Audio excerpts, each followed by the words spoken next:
Aí vamos lá, gente, agora é tudo meu.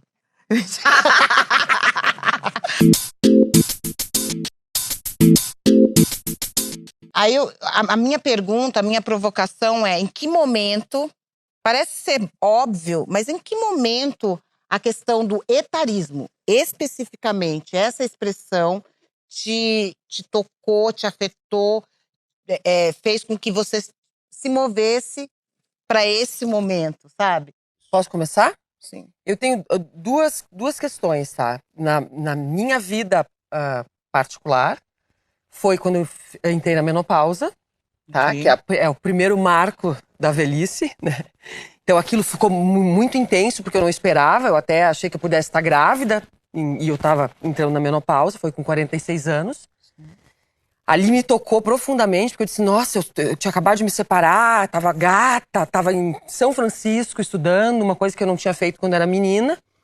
E aí, tive minha última menstruação regular. E eu disse, caramba, tô ficando velha. Como é que eu vou lidar com isso? Como é que eu vou falar sobre isso? Quando eu vou falar sobre isso? Como é que eu vou me expor? Mas na minha vida profissional, junto com a Patrícia Pontalti, nós tivemos uma situação profissional que me marcou profundamente. E ela vai lembrar agora. Eu tenho uma produtora de audiovisual em Porto Alegre que a gente produz conteúdo.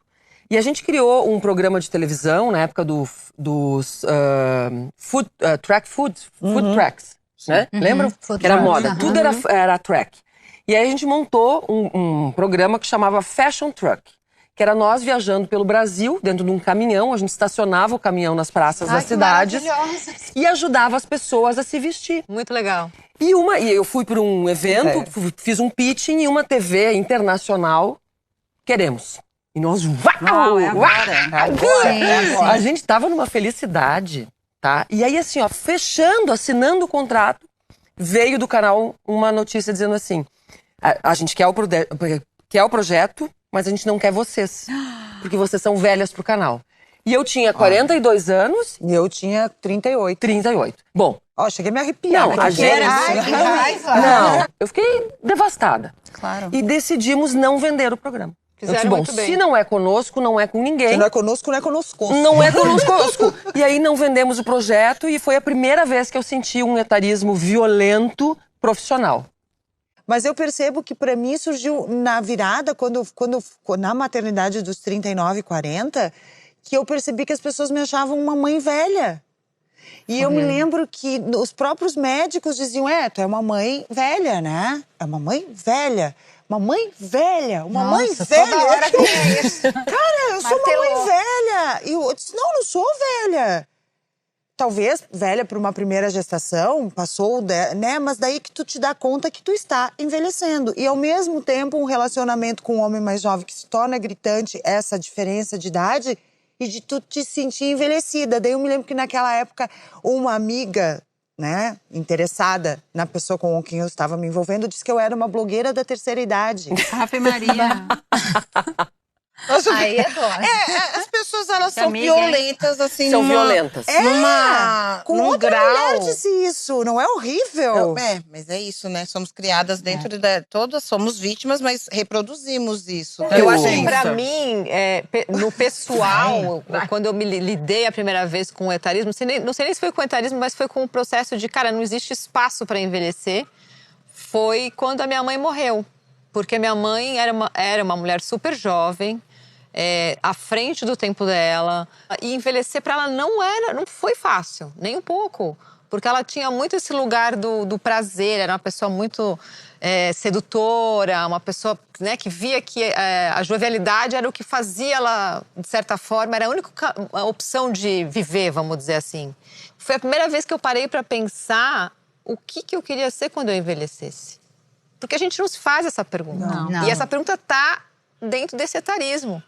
Porque é como se a gente não precisasse pensar nesse lugar, porque esse lugar não existe, ele é menor, né? E no profissional é muito cruel, porque no profissional eu tenho preconceito muito mais do lado do machismo do que do etarismo, porque as pessoas acham que eu não tenho a idade que eu tenho.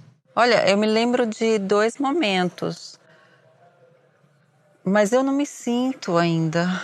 Mas nunca bateu? Ainda, assim, sabe?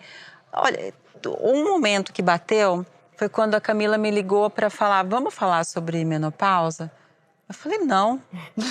Não foi? Eu não. Eu falei, não. Nem sei o que é isso. Eu tô longe disso, não me toca. Eu sei que é muito importante e eu tô nessa empreitada porque eu sei o quanto isso, essa consciência é importante, pode fazer a diferença na vida de muita mulher. Mas ela não bateu em mim. Eu acho até que... Mas você tem uma frase muito boa, que você fala, que envelhecer é uma merda. É pra quem não é. Não, eu sei, mas é que você acabou de falar que ainda não bateu, mas eu acho essa sua frase muito boa, envelhecer é uma merda. Então, tem algum lugar aí que... Olha, eu fazendo análise. É uma merda. É o seguinte, é muito mais em relação ao olhar do outro do que sobre si mesmo. Eu não acho envelhecer uma merda, mas eu sinto que é uma merda porque não é respeitado, não tem espaço, você tem a invisibilidade, você tem o preconceito. Boa. A gente tá tentando transformar merda em adubo, é isso, né? Posso ser sincera, vai chegar um momento que vai ser uma merda de fato. Quem que Porque a gente não pode falar ainda. Exatamente, nós somos muito jovens, porque poderemos envelhecer ainda. Que legal. E eu tenho certeza que a gente vai sentir dor, a gente vai ficar debilitada, a gente vai começar... Porque o corpo vai. Exato. É e físico. essa parte deve ser muito ruim. O envelhecimento do corpo é muito difícil. E tu, Adri, quando é que tu sentiu? Então, até no meu TED lá eu falo isso, conto essa história, que na verdade eu era super jovem, eu tinha 30 anos quando eu me senti velha pela primeira vez. Sério? Mas é uma super, loucura. Mas é super interessante. É uma isso. loucura, porque assim, o que aconteceu? O Leonardo, meu filho mais velho, nasceu, eu tinha 29, quase 30 anos. E aí, por questões médicas, enfim, eu tinha acabado de vir morar em São Paulo, eu decidi que ele ia nascer em Porto Alegre, para poder ficar na casa da minha mãe e tudo. Voltei com ele com 3 meses, voltei para São Paulo, voltei a trabalhar. E aí um dia o telefone tocou e a pessoa falou, quero falar com o fulano. Eu falei, já foi embora, você quer deixar algum recado? A senhora disse para ele. Daí eu falei, como assim a senhora disse para ele? Pensei, o cara tá lá do outro lado, será que ele tá me vendo? Né? Será que ele tá me vendo? Coisa. Mas isso tinha muito mais a ver com esse momento da minha vida, né? De ter um filho pequeno e de pensar se eu conseguiria voltar a ser aquela potência que eu achava que eu seria profissionalmente, né? E também porque essa empresa, ela tinha sido vendida para um grupo grande. E vieram montes de jovens realmente de 22, 23 anos, né?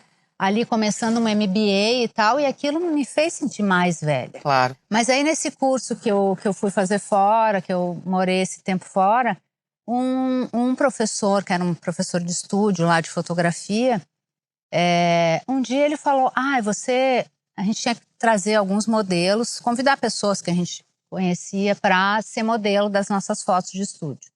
E aí esse cara falou assim, você não quer trazer uma pessoa toda enrugada para colocar ali?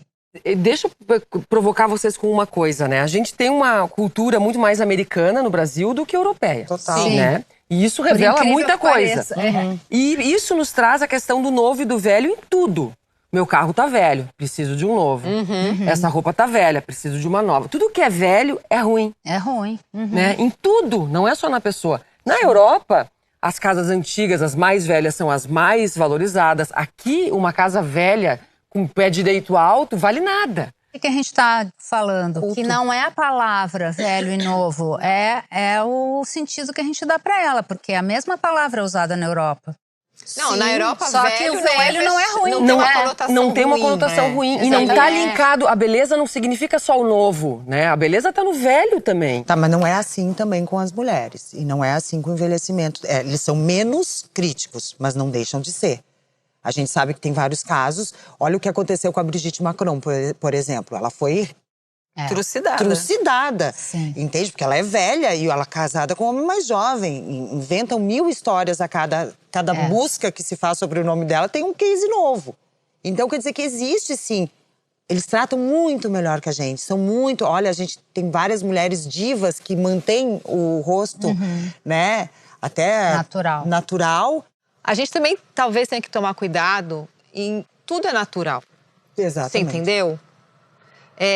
Por exemplo, né, outro dia eu fiz um post que era eu com filtro e eu sem filtro. Mas qual é a Camila? As duas são a Camila. A Camila sem filtro E a Camila com filtro. Então, assim, o corpo… Mulheres reais. O que é mulher real? Toda mulher é real. Só que cada uma tem a sua história e cada uma lida com as questões. E real é tu impor uma ideia para todas. Isso não existe. Exatamente. Mas isso que a Paty falou do culto ao novo, eu acho que aqui é terrível. aqui é assustador. Até porque eu vejo assim nas pessoas mais velhas mesmo, de 80 anos. Elas são muito mais respeitadas na Europa do que na América. Sem dúvida nenhuma, Sim. inclusive Né? profissionalmente. Porque Então, quando a gente fala, por exemplo, de França, se valoriza muitas coisas, mas a moda ainda continua não, a sendo… moda e a beleza mesmo lá continua sendo para jovens. Mas a gente Sim. percebe que quem conduz essa beleza são mulheres mais velhas que se mantêm como potentes na indústria. E aqui elas se aposentam e se tornam decrépitas. Exatamente. E isso é uma coisa curiosa. Talvez eu não veja elas à frente nas revistas. Não seja a imagem. Não seja a imagem, mas eu percebo que elas conduzem ainda. Elas se mantêm na linha de frente. Cara, tu é velha e continua botando guria. Sabe? Poxa, eu acho que Porque falta aí o velho… ela fazer com que a imagem que ela é e que ela se sustenta enquanto… É que provavelmente ela não é a empresa, ela não é a pessoa jurídica Não, mas que eu percebo decide, é a pessoas pessoa que, física. por exemplo, a Karine Rothfield, que é uma grande editora, Sim, que verdade, tem uma é. empresa dela e que está se colocando à frente de anúncios Verdade. agora. Ela é uma pessoa de 67 anos, mas ela continua botando no CR razão. Book mulheres de 20 e poucos, de 18. Então, mas Fê. eu acho que a gente está numa situação muito confortável ainda. Porque a gente está no início do envelhecimento. Sim. Então, eu acho que esse discurso ele é muito, muito importante. É mais do que um discurso, tá? Mas eu queria… Já que a gente está defendendo tanto isso, porque, olha… Aqui todo mundo tem medos, ninguém é super bem resolvida, a gente passa os perrengues, a gente tem as histórias. Então, porque parece que a gente lida super bem, né? E a gente só tá… Não, isso para quem tá nos ouvindo, Sim, não a gente achar que, acho que você puxa, tem eu toda quero a ser razão. assim. Não, a gente tá aqui dividindo. A gente também não tem preconceito contra o envelhecimento? Tem. Claro que tem. A gente não olha para, por exemplo, numa situação amorosa, que a gente outro dia debateu sobre se existem essa demanda pra gente nessa idade, né? Que antes a gente era muito mais olhada, muito mais, né? E a gente E olha… a gente olha pro cara de 60, de 70, de 80… eu olho. Eu também, eu ia dizer que eu olho pra homem. mesmo. Eu, por exemplo, dava pro Chico Buarque qualquer minuto do dia. Mas Chico, você tá inverte, né? vendo? Inverte. Bota ela mais tá bem séria. Exatamente. Que homem, entendeu? É.